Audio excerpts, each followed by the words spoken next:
ਮੇਰੇ ਵੱਲੋਂ ਬਹੁਤ ਹੀ ਪਿਆਰ ਭਰੀ ਸਤਿ ਸ਼੍ਰੀ ਅਕਾਲ। ਮੈਂ ਪ੍ਰੋਫੈਸਰ ਨਵਰੂਪ ਅੱਜ ਤੁਹਾਡੇ ਨਾਲ ਇੱਕ ਕਵਿਤਾ ਸਾਂਝੀ ਕਰਨ ਜਾ ਰਹੀ ਹਾਂ, ਜਿਸ ਦਾ ਸਿਰਲੇਖ ਹੈ ਕਿ ਸੂਰਮੇ ਕਹਿਣ ਆਏ ਸੀ। ਸ਼ਹੀਦ ਭਗਤ ਸਿੰਘ ਜੀ ਨੂੰ ਯਾਦ ਕਰਦਿਆਂ ਇਹ ਕਵਿਤਾ ਜਿਹੜੀ ਹੈ ਮੇਰੇ ਮਨ 'ਚ ਉਤਰੀ ਤੇ ਇਹ ਕਵਿਤਾ ਮੈਂ ਤੁਹਾਡੇ ਨਾਲ ਸਾਂਝੀ ਕਰਨ ਜਾ ਰਹੀ ਹਾਂ। ਔਰ ਇਹਦਾ ਸਿਰਲੇਖ ਹੈ ਸੂਰਮੇ ਕਹਿਣ ਆਏ ਸੀ। ਕੌਣ ਕਹਿੰਦਾ ਹੈ ਕਿ ਇਤਿਹਾਸ ਦੇ ਵਰਕਿਆਂ 'ਚ ਗੁਆਚ ਗਏ ਨੇ ਭਗਤ ਸਿੰਘ, ਰਾਜਗੁਰੂ ਤੇ ਸੁਖਦੇਵ। ਕੌਣ ਕਹਿੰਦਾ ਹੈ ਕਿ ਇਤਿਹਾਸ ਦੇ ਵਰਕਿਆਂ 'ਚ ਗੁਆਚ ਗਏ ਨੇ ਭਗਤ ਸਿੰਘ, ਰਾਜਗੁਰੂ ਤੇ ਸੁਖਦੇਵ। ਉਹ ਜੋ ਕਿ ਬਹੁਤ ਕਾਲੇ ਸਨ ਫਾਂਸੀ ਦੇ ਰੱਸਿਆਂ ਨੂੰ ਚੁੰਮਣ ਵਾਸਤੇ। ਸ਼ਾਇਦ ਫਾਂਸੀ ਦੇ ਰੱਸਿਆਂ ਨੂੰ ਚੁੰਮਣ ਵਾਸਤੇ ਉਹ ਇਸ ਲਈ ਕਾਲੇ ਸਨ ਕਿ ਫਾਂਸੀ ਦੇ ਰੱਸਿਆਂ ਨੂੰ ਚੁੰਮਣ ਤੋਂ ਬਾਅਦ ਉਹ ਪੂਰੇ ਵਤਨ ਦੀ ਜਵਾਨੀ ਨੂੰ ਹਲੂਣਨਾ ਚਾਹੁੰਦੇ ਸਨ ਤੇ ਹਲੂਣਨ ਵਾਸਤੇ ਆਏ ਸਨ। ਵੇਖੋ ਉਹ ਫੇਰ ਇੱਕ ਵਾਰੀ ਪਰਤ ਆਏ ਹਨ। ਦੇਖੋ ਉਹ ਸਾਡੇ ਆਸ-ਪਾਸ ਹਨ। ਉਹ ਫੇਰ ਪਰਤ ਆਏ ਹਨ ਉਹਨਾਂ ਸਵਾਲਾਂ ਦੇ ਜਵਾਬ ਲੈ ਕੇ ਜੋ ਅਧੂਰੇ ਰਹਿ ਗਏ ਸਨ। ਉਹ ਫੇਰ ਪਰਤ ਆਏ ਹਨ ਉਹਨਾਂ ਸਵਾਲਾਂ ਦੇ ਜਵਾਬ ਲੈ ਕੇ ਜੋ ਅਧੂਰੇ ਰਹਿ ਗਏ ਸਨ। ਸਫ਼ਰ ਦੀ ਸੰਪੂਰਨਤਾ ਲਈ ਮੁੜ ਆਏ ਨੇ ਵਕਤ ਦੇ ਅਧੂਰੇ ਰਹਿ ਗਏ ਜਵਾਬਾਂ ਨੂੰ ਟੋਲਣ ਵਾਸਤੇ ਮੁੜ ਆਏ ਨੇ। ਆਜ਼ਾਦੀ ਦੀ ਮਸ਼ਾਲ ਨੂੰ ਮੱਘਦਾ ਰੱਖਣ ਵਾਸਤੇ ਉਹ ਫੇਰ ਇਸ ਗੱਲ ਨੂੰ ਅੱਗੇ ਤੁਰਨ ਵਾਸਤੇ ਮੁੜ ਆਏ ਨੇ। ਲੈਨਿਨ ਦੀ ਜੀਵਨੀ ਦੀਆਂ ਅਧੂਰੀਆਂ ਰਹਿ ਗਈਆਂ ਸਤਰਾਂ ਨੂੰ ਪੜ੍ਹਨ ਤੇ ਪੜ੍ਹਾਉਣ ਲਈ ਮੁੜ ਆਏ ਨੇ। ਲੈਨਿਨ ਦੀਆਂ ਸਤਰਾਂ ਨੂੰ ਪੜ੍ਹਨ ਤੇ ਪੜ੍ਹਾਉਣ ਲਈ ਮੁੜ ਆਏ ਨੇ ਤੇ ਮੁੜ ਖੋਲ੍ਹਣ ਲਈ ਬੰਦ ਬੂਹੇ ਉਹ ਫੇਰ ਆਏ ਨੇ ਤਾਂ ਕਿ ਸੱਜਰੀ ਹਵਾ ਦਾ ਪ੍ਰਵੇਸ਼ ਫੇਰ ਹੋ ਸਕੇ। ਮੁੜ ਖੋਲ੍ਹ ਰਹੇ ਹਨ, ਫਰੋਲ ਰਹੇ ਹਨ ਇਤਿਹਾਸ ਦੇ ਵਰਕਿਆਂ ਨੂੰ। ਉਹ ਬਸੰਤੀ ਚੋਲਾ ਹੀ ਨਹੀਂ ਪਾ ਕੇ ਆਏ, ਉਹ ਰੱਤੀ ਸੋਚ ਲੈ ਕੇ ਵੀ ਆਏ ਹਨ ਤੇ ਉਹ ਫੇਰ ਪਰਤ ਆਏ ਹਨ। ਉਹ ਦੇਖੋ ਬਹੁਤ ਨਜ਼ਦੀਕ ਬਹੁਤ ਨੇੜੇ, ਉਹ ਦੇਖੋ ਬਹੁਤ ਨਜ਼ਦੀਕ ਬਹੁਤ ਨੇੜੇ, ਬਿਲਕੁਲ ਸਾਡੇ ਕੋਲ ਦਿਲ ਦਿਮਾਗ ਦੀਆਂ ਰੋਸ਼ਨ ਖਿੜਕੀਆਂ ਖੋਲ੍ਹਣ ਵਾਸਤੇ ਉਹ ਫੇਰ ਪਰਤ ਆਏ ਹਨ। ਮਿੱਟੀ ਦੀ ਪੀੜ ਜਾਣਨ ਲਈ ਪੈਦਲ ਹੀ ਤੁਰੇ ਆ ਰਹੇ ਹਨ ਪਰ ਉਹ ਇਸ ਵੇਲੇ ਮੁਖਾਤਿਬ ਨੇ ਮੈਨੂੰ, ਪਰ ਉਹ ਮੁਖਾਤਿਬ ਨੇ ਤੁਹਾਨੂੰ, ਉਹ ਮੁਖਾਤਿਬ ਨੇ ਸਾਨੂੰ ਸਾਰਿਆਂ ਨੂੰ ਬਾਰ-ਬਾਰ ਲਗਾਤਾਰ ਕਹਿ ਰਹੇ ਹਨ ਕਿ ਆਓ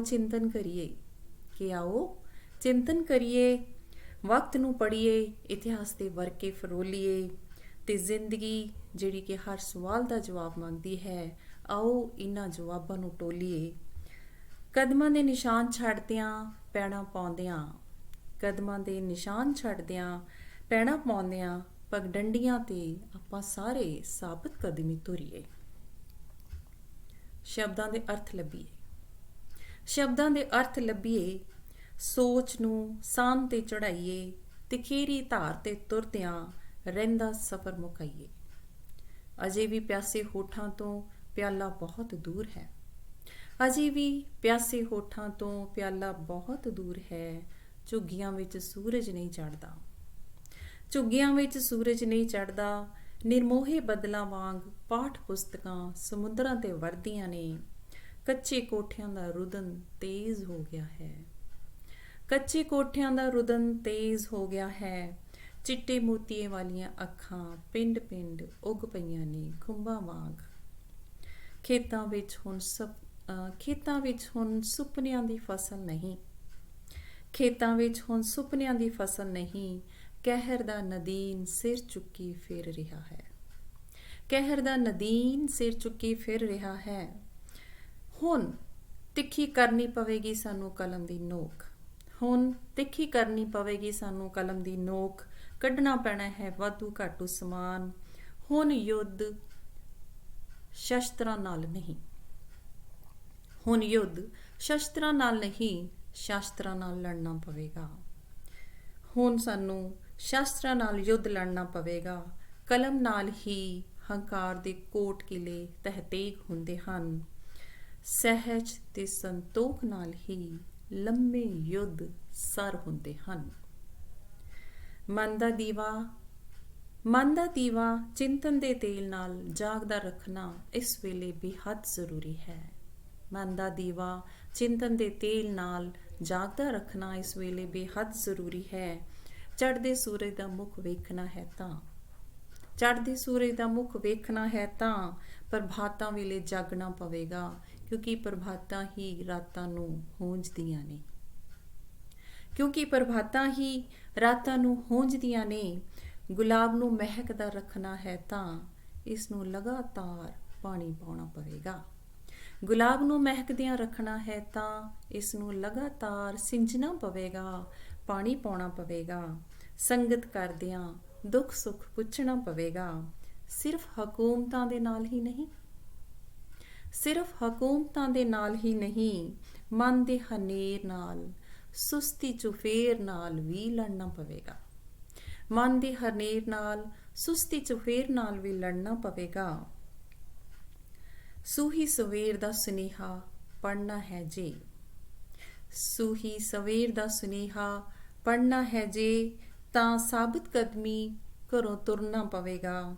ਧਰਤੀ ਮਾਂ ਦਾ ਕਰਜ਼ ਅਦਾ ਕਰਨਾ ਹੈ ਜੇ ਤਾਂ ਸਾਨੂੰ ਇੱਕ ਦੂਜੇ ਦੀ ਬਾਂਹ ਫੜਨੀ ਪਵੇਗੀ। ਚਲੋ ਆਓ ਇੱਕ ਅਹਿਦ ਕਰੀਏ। ਅਹਿਦ ਕਰਨਾ ਹੈ ਅਸੀਂ ਸੂਰਜ ਦਾ ਸਹੀ ਸਿਰਨਾਮਾ ਲਿਖਾਂਗੇ। ਅਹਿਦ ਕਰੀਏ ਅਸੀਂ ਕਿ ਆਪਾਂ ਸਾਰੇ ਸੂਰਜ ਦਾ ਸਹੀ ਸਿਰਨਾਮਾ ਲਿਖਾਂਗੇ। ਸੂਰਮਿਆਂ ਦਾ ਇਤਿਹਾਸ ਹੀ ਨਹੀਂ ਪੜ੍ਹਨਾ, ਨਾਲ ਬਗਲਗੀਰ ਹੋ ਕੇ ਤੁਰਨਾ ਪਵੇਗਾ। ਇਹੀ ਕਹਿਣ ਆਏ ਸਨ ਸੂਰਮੇ ਕਿ ਦੇਸ਼ ਵਿੱਚ ਜਦੋਂ ਭੀੜ ਪਵੇਗੀ, ਕੌਮ ਨੂੰ ਜਦੋਂ ਲੋੜ ਪਵੇਗੀ, ਅਸੀਂ ਹਰ ਉਸ ਮੋੜ ਤੇ ਉਹਨਾਂ ਨੂੰ ਖੜੇ ਮਿਲਾਂਗੇ ਜਿੱਥੇ ਉਹਨਾਂ ਨੂੰ ਸਾਡੀ ਸਭ ਤੋਂ ਵੱਧ ਲੋੜ ਹੋਵੇਗੀ। ਇਹੀ ਕਹਿਣ ਆਏ ਸਨ ਸੂਰਮੇ।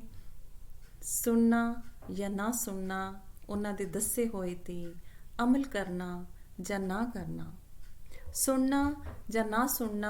ਉਹਨਾਂ ਦੇ ਦੱਸੇ ਹੋਏ ਤੇ ਅਮਲ ਕਰਨਾ ਜਾਂ ਨਾ ਕਰਨਾ, ਇਹ ਸਭ ਤੁਹਾਡੀ ਇੱਛਾ ਤੇ ਨਿਰਭਰ ਕਰਦਾ